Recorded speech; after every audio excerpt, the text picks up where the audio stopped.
Hello guys, first thank you for watching this video. My name is Keval Patel and I am going to teach you chapter number 1, Rational Numbers, means સમય સંખ્યાઓ.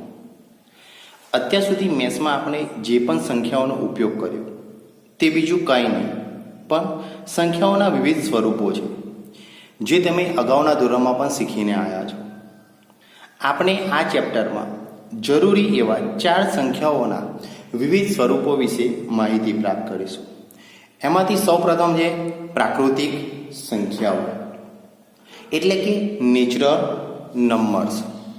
કોઈ પણ વસ્તુ, પદાર્થ અથવા અન્યની ગણતરી કરવા માટે બેઝિકલી આપણે આ સંખ્યાનો ઉપયોગ કરતા હોઈએ છીએ. ફોર એક્ઝામ્પલ, તમને કહેવામાં આવે કે ક્લાસમાં રહેલા વિદ્યાર્થીઓની સંખ્યા ગણો, અથવા તો તમને કહેવામાં આવે કે તમારી બર્થ ડેટ પરથી તમે તમારી ઉંમર, તમે તમારી એજની ગણતરી કરો, અથવા તમને કહેવામાં આવે કે તમારા પોકેટમાં રહેલી ચોકલેટની ગણતરી કરો, તો બેઝિકલી ગણતરી તમે કઈ રીતના કરશો? તો સિમ્પલ, ક્લાસની અંદર સ્ટુડન્ટ હોય તો એની ગણતરી આપણે સ્ટાર્ટ કરીશું 1 2 3 4, બરાબર. એજની, ઉંમરની પણ ગણતરી સ્ટાર્ટ થશે 1 year, 2 year, 3 year, 4 year, 5 year, બરાબર. પોકેટની અંદર ચોકલેટ છે તો એની ગણતરીની શરૂઆત પણ કઈથી થશે? 1 2 3 4 5. તો બેઝિકલી આવી વસ્તુઓ અથવા તો કોઈ અન્યની ગણતરી કરવા માટે બેઝિકલી આપણે કોનો ઉપયોગ કરતા હોઈએ છીએ? 1 2 3 અપ ટુ અનંત સુધી આ સંખ્યાઓનો આપણે ઉપયોગ કરતા હોઈએ છીએ. તો 1 2 3 એ બીજું કંઈ નહીં પણ એ કેવી સંખ્યાઓ છે? પ્રાકૃતિક સંખ્યાઓ છે. અને આપણને ખબર છે કે પ્રાકૃતિક સંખ્યાઓને નેચરલ નંબર તરીકે પણ ઓળખવામાં આવે છે. એટલા માટે પ્રાકૃતિક સંખ્યાઓને દર્શાવવા માટે આપણે n સંજ્ઞાનો ઉપયોગ કરીએ છીએ. પ્રાકૃતિક સંખ્યાને દર્શાવવા માટે આપણે કઈ સંજ્ઞાનો ઉપયોગ કરીશું? n સંજ્ઞાનો ઉપયોગ કરવામાં આવે છે. હવે ફોર એક્ઝામ્પલ, તમને કહેવામાં આવે કે પ્રાકૃતિક સંખ્યાઓનો સેટ તૈયાર કરો. સેટ એટલે શું? સમૂહ. તમને કહેવામાં આવે કે પ્રાકૃતિક સંખ્યાઓનો સમૂહ તૈયાર કરો. હવે આપણને ખબર છે કે પ્રાકૃતિક સંખ્યાઓ કઈ? 1 2 3 4 અપ ટુ ઇન્ફાઇનાઇટ, અનંત સુધી. આપણને તૈયાર કરવા માટે શું કીધું છે? સેટ તૈયાર કરવા માટે કીધું છે. તો સંખ્યાઓનો સેટ તૈયાર કરવા માટે આપણે કોનો ઉપયોગ કરીશું? કર્લી બ્રેકેટનો ઉપયોગ કરીશું. કર્લી બ્રેકેટ મીન્સ કે છગડિયા કૌંસનો. તો જે પણ પ્રાકૃતિક સંખ્યાઓ છે એ આપણે શાની અંદર મૂકી દઈશું? કર્લી બ્રેકેટની અંદર. હવે સંખ્યાઓનો તો સેટ તૈયાર થઈ ગયો પણ આપણે એને નામ નિર્દેશ કરવું પડશે. તો નામ નિર્દેશ કરવા માટે આપણે કઈનો ઉપયોગ કરીશું? n સંજ્ઞાનો ઉપયોગ કરીશું. તો આપણે આ રીતના લખી શકીએ n ઇક્વલ ટુ સેટની અંદર 1 2 3 4 અપ ટુ ઇન્ફાઇનાઇટ. હવે પ્રાકૃતિક સંખ્યાઓના આ સેટ પરથી આપણને ક્વેશ્ચન થાય કે મોટામાં મોટી પ્રાકૃતિક સંખ્યા કઈ? તો ફોર એક્ઝામ્પલ, તમને કહેવામાં આવે કે 2 અંકોની મોટામાં મોટી સંખ્યા કઈ? તો આપણને આન્સર ખબર છે. 2 અંકોની મોટામાં મોટી સંખ્યા કઈ થશે? 99 થશે. હવે તમને શું પૂછવામાં આવ્યું છે કે સૌથી મોટામાં મોટી પ્રાકૃતિક સંખ્યા કઈ? તો ફોર એક્ઝામ્પલ, તમે કોઈ પણ સંખ્યા ધારશો. માની લો કે તમે 5 ધાર્યા. ધારો કે તમે કીધું કે મોટામાં મોટી પ્રાકૃતિક સંખ્યા 5. હવે હું તમને એમ કહું કે 5ની અંદર 1 ઉમેરો તો ટોટલ કેટલું થઈ ગયું? 6. તો મોટામાં મોટી પ્રાકૃતિક સંખ્યા 5 ના કહેવાય. તો એ જ રીતના ફોર એક્ઝામ્પલ, તમે એક સંખ્યા ધારો છો x. યાદ રાખજો, આપણે એક સંખ્યા અહીંયા ધારીએ છીએ x. ઓકે, તમે એક સંખ્યા ધારી. હવે આ સંખ્યાની અંદર હું તમને કહું કે 1 એડ કરી દો એટલે કે શું થશે? x પ્લસ 1 થશે. તો આ શું થયું? હું કહી શકું કે x પ્લસ 1 એ x કરતાં કેવા છે? મોટા છે. તો આનો મતલબ શું થયો? કે આપણે મોટામાં મોટી પ્રાકૃતિક સંખ્યા કહી શકતા નથી. કારણ કે પ્રાકૃતિક સંખ્યા કેવી સંખ્યા છે? ઇન્ફાઇનાઇટ, અનંત સુધી આવેલી છે.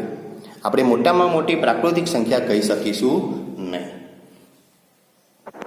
ઓકે ગાઈસ, હવે આપણે જોયું કે પ્રાકૃતિક સંખ્યાનો ઉપયોગ બેઝિકલી ગણતરી કરવા માટે થાય છે. એટલા માટે પ્રાકૃતિક સંખ્યાઓને ગણતરીની પણ સંખ્યા તરીકે ઓળખવામાં આવે છે. પ્રાકૃતિક સંખ્યાને કઈ સંખ્યાઓ તરીકે ઓળખવામાં આવે છે? ગણતરીની પણ સંખ્યાઓ તરીકે ઓળખવામાં આવે છે. હવે વિદ્યાર્થી મિત્રો, તમે એક વસ્તુ ધ્યાનમાં રાખો. અત્યારે ભૂલી જાઓ. અત્યારે તમે એટલું જ યાદ રાખો કે તમને ખાલી પ્રાકૃતિક સંખ્યા આવડે છે. અને પ્રાકૃતિક સંખ્યાની અંદર આપણને ખબર છે 1 2 3 4 5 અપ ટુ ઇન્ફાઇનાઇટ સુધી આવડે. તો એના માટે એક એક્ઝામ્પલ લઈએ. ફોર એક્ઝામ્પલ મારી પાસે એક બાસ્કેટ છે અને બાસ્કેટની અંદર અમુક એપલ મૂકેલા છે. ફોર એક્ઝામ્પલ મારી પાસે એક બાસ્કેટ છે અને આ બાસ્કેટની અંદર કેટલા એપલ મૂકેલા છે? 5 એપલ મૂકેલા છે. બરાબર છે. હવે તમને કહેવામાં આવે કે બાસ્કેટમાં રહેલા આ એપલની ગણતરી તમે કરો. તો આ એપલની તમે ગણતરી કરી શકો. 1 2 3 4 5. આ 5 નંબર એ કયો નંબર છે? પ્રાકૃતિક સંખ્યા. બરાબર છે. આ કયો નંબર થઈ ગયો? નેચરલ નંબર થઈ ગયો. હવે ધારો કે આ બાસ્કેટના દરેક એપલ હું તમારી અંદર વહેંચી દઉં અથવા તો કોઈ વ્યક્તિને આ 5 એપલ આપી દઉં. હવે હું તમને પૂછું કે આ બાસ્કેટની અંદર હવે કેટલા એપલ રહ્યા? તો તમે કહેશો સર એક પણ એપલ નથી રહ્યું. હવે હું તમને એમ કહું કે આ જ આન્સર તમે કોઈ સંખ્યા દ્વારા આપો તો હવે મેં કીધું એ પ્રમાણે તમને ખાલી કઈ સંખ્યા આવડે છે? Natural number. અને નેચરલ નંબરની અંદર શું આવે? 1 2 3 4 5 અપ ટુ ઇન્ફાઇનાઇટ સુધી આવે. તો શું આ જવાબ તમે આપી શકો છો? હા.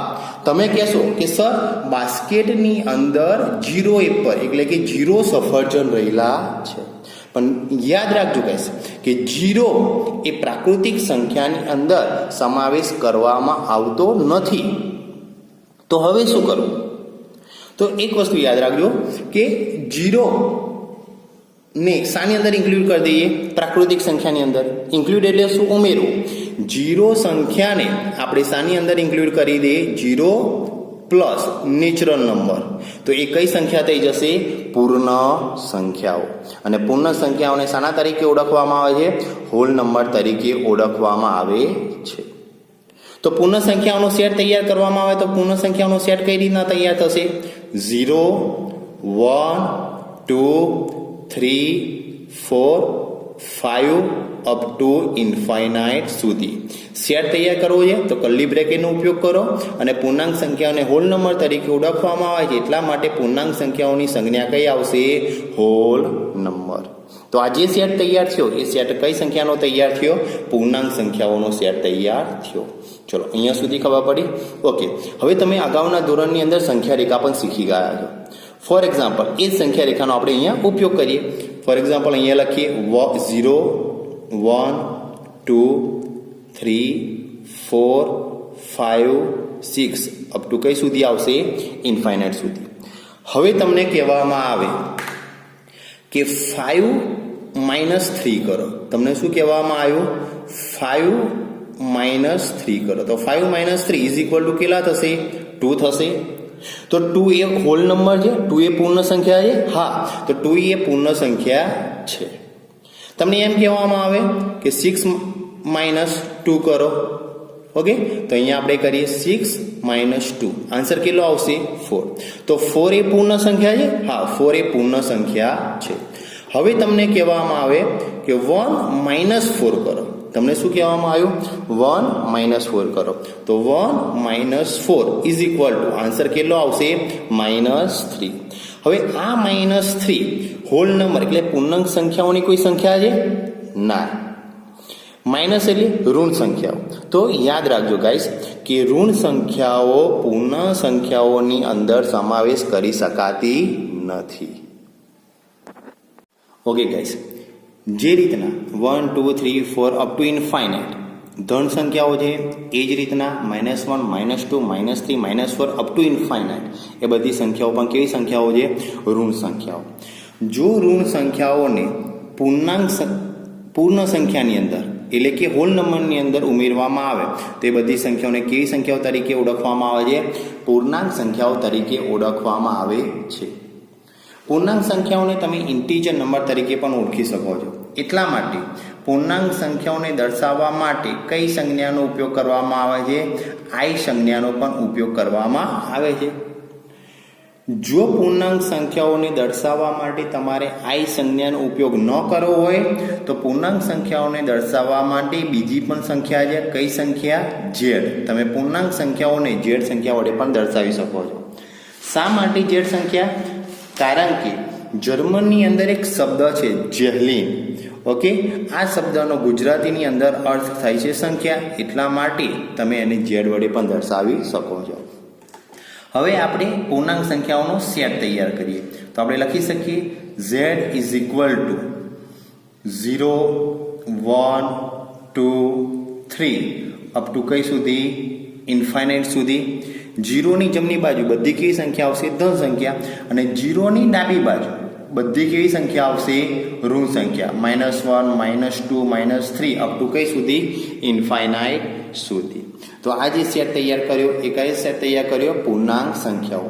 હવે આ પૂર્ણાંક સંખ્યાઓને આપણે સંખ્યા રેખા ઉપર દર્શાવીએ તો સંખ્યા રેખાની અંદર સેન્ટરની અંદર આપણે શું લઈ લઈએ? 0. જીરોની જમણી બાજુ કઈ સંખ્યા આવશે? 1, 2, 3 અપ ટુ ઇન્ફાઇનાઇટ. અને જીરોની ડાબી બાજુ કઈ સંખ્યા આવશે? -1, -2, -3 અપ ટુ ઇન્ફાઇનાઇટ. તો આપણે શું કર્યું કે ઇન્ટીજર સંખ્યાઓને, પૂર્ણાંક સંખ્યાઓને આપણે શાની ઉપર દર્શાવી? સંખ્યા રેખા ઉપર પણ દર્શાવી. ઓકે ગાઈસ, હવે આપણે એક એક્ઝામ્પલ લઈએ. ફોર એક્ઝામ્પલ, મારી પાસે એક પિઝા છે. હવે આ પિઝાને જો બે ભાગમાં વિભાજિત કરવામાં આવે તો આ પણ કેવો ભાગ થયો? અડધો ભાગ. આ પણ કેવો ભાગ થયો? અડધો ભાગ. એને સંખ્યા સ્વરૂપે દર્શાવે તો આપણે આ રીતના લખી શકીએ 1/2, 1/2. હવે આપણને ખબર છે 1/2 એટલે શું થશે? 0.5. તો તમે ધ્યાનથી જુઓ કે 1/2 અથવા 0.5 નામની સંખ્યા પૂર્ણાંક સંખ્યાઓની અંદર કોઈ પણ જગ્યા પર આવેલી છે?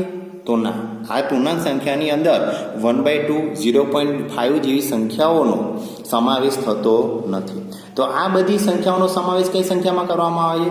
તો આ બધી સંખ્યાઓનો સમાવેશ સમય સંખ્યાઓની અંદર કરવામાં આવે છે. આપણે પ્રોપર એની વ્યાખ્યા જોઈએ તો વ્યાખ્યા કઈ રીતના બોલાશે કે જે સંખ્યાઓને p/q સ્વરૂપમાં દર્શાવી શકાય, જ્યાં એટલે કે અહીંયા એક કન્ડિશન છે અને એ કન્ડિશન કઈ છે કે q does not equal to 0, મતલબ q ની કિંમત 0 હોવી જોઈએ નહીં. પછી કહું જે સંખ્યાઓને p/q ના સ્વરૂપમાં લખી શકાય તે દરેક સંખ્યાઓને સમય સંખ્યાઓ તરીકે ઓળખવામાં આવે છે. ઓકે, અને સમય સંખ્યાઓને દર્શાવવા માટે q નામની સંજ્ઞાનો ઉપયોગ કરવામાં આવે છે. શા માટે q? કારણ કે અંગ્રેજીની અંદર સમય સંખ્યાઓને ક્વોન્ટિયન્ટ તરીકે પણ ઓળખવામાં આવે છે. એટલા માટે સમય સંખ્યાને દર્શાવવા માટે કઈ સંજ્ઞાઓનો આપણે ઉપયોગ કરીશું? q સંજ્ઞાઓનો ઉપયોગ કરીશું. હવે સમય સંખ્યાનો આપણે સેટ તૈયાર કરવો હોય તો સમય સંખ્યાનો સેટ કઈ રીતના તૈયાર થશે? q is equal to curly બ્રેકેટની અંદર. હવે કેટલી સમય સંખ્યાઓ છે એ આપણે નથી ગણી શકતા, તો આપણે મેથેમેટિકલની રીતના એને અલગ રીતના લખીએ. બ્રેકેટની અંદર p/q, જ્યાં p ની કિંમત કેવી હોવી જોઈએ? પૂર્ણાંક હોવી જોઈએ.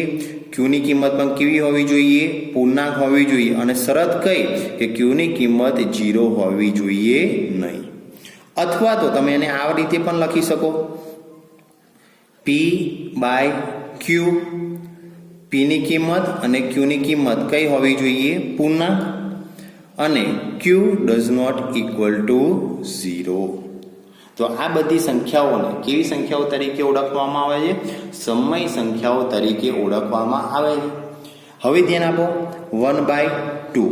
અહીંયા p ની કિંમત કેટલી થઈ? 1. 2 ની કિંમત કેટલી થઈ? q ની કિંમત કેટલી થઈ? 2. તો આ સંખ્યા કેવી સંખ્યા છે? સમય સંખ્યા. 6/3 આ પણ કેવી સંખ્યા છે? સમય સંખ્યા. તો માઇન્ડની અંદર ક્વેશ્ચન થાય, શું 4 એ સમય સંખ્યા છે? તો હા, 4 ને આપણે p/q સ્વરૂપમાં લખી શકીએ છીએ. કઈ રીતના? તો આ રીતના લખાશે 4/1. તો p/q સ્વરૂપમાં લખાય છે તો 4 પણ કેવી સંખ્યા છે? સમય સંખ્યા. બીજો ક્વેશ્ચન એ થાય, શું 0 એ સમય સંખ્યા છે? અહીંયા ધ્યાન આપો, q ની કિંમત 0 શા માટે નહીં? ફોર એક્ઝામ્પલ, અહીંયા p ની કિંમત આપણે 5 લઈએ. p ની કિંમત આપણે અહીંયા 5 લઈએ અને q ની કિંમત 0 લઈએ. તો આનો આન્સર શું આવશે? ઓકે, મેથ્સની અંદર આને કેવું કહેવામાં આવે છે? અવ્યાખ્યાયિત પદ. આપણે કોઈ પણ સંખ્યાને 0 વડે ભાગી શકતા નથી, પરંતુ 0 ને આપણે કોઈ પણ સંખ્યા વડે ભાગી શકીએ છીએ. ઓકે, 0 ને આપણે કોઈ પણ સંખ્યા વડે ભાગી શકીએ છીએ. આનો આન્સર શું આવશે? 0 આવશે. પણ 0 ને આપણે p/q સ્વરૂપમાં લખી શકીએ છીએ. અહીંયા q ની કિંમત 3, p ની કિંમત 0. દરેક જગ્યા પર આપણે આ રૂલ્સને ફોલો કરીએ છીએ. એટલા માટે 0 એ કેવી સંખ્યા છે? સમય સંખ્યા તરીકે ઓળખવામાં આવે છે. Okay guys, last question. શું આ વિધાન એટલે કે n subset of w, w subset of z, z subset of q, શું આ વિધાન સાચું છે? ઓકે, તો આ વિધાનને આપણે ચેક કરીએ. n ની દરેક કિંમત હોલ નંબર, n એટલે નેચરલ નંબર, શું દરેક પ્રાકૃતિક સંખ્યા પૂર્ણ સંખ્યાની અંદર આવેલી છે? તો હા, આ વિધાન કેવું છે? સાચું છે. પછી ચેક કરીએ આપણે કે શું દરેક પૂર્ણ સંખ્યા પૂર્ણાંક સંખ્યાની અંદર આવેલી છે? તો હા, આ વિધાન પણ કેવું છે? સાચું છે. શું દરેક પૂર્ણાંક સંખ્યા સમય સંખ્યાની અંદર આવેલી છે? તો હા, આ વિધાન પણ કેવું છે? સાચું. એટલા માટે ટોટલી આ વિધાન કેવું છે? સાચું છે. તો આજની વિડીયોની અંદર આપણે 4 સંખ્યાઓ જોઈ: પ્રાકૃતિક સંખ્યાઓ, પૂર્ણ સંખ્યાઓ, પૂર્ણાંક સંખ્યાઓ અને સમય સંખ્યાઓ.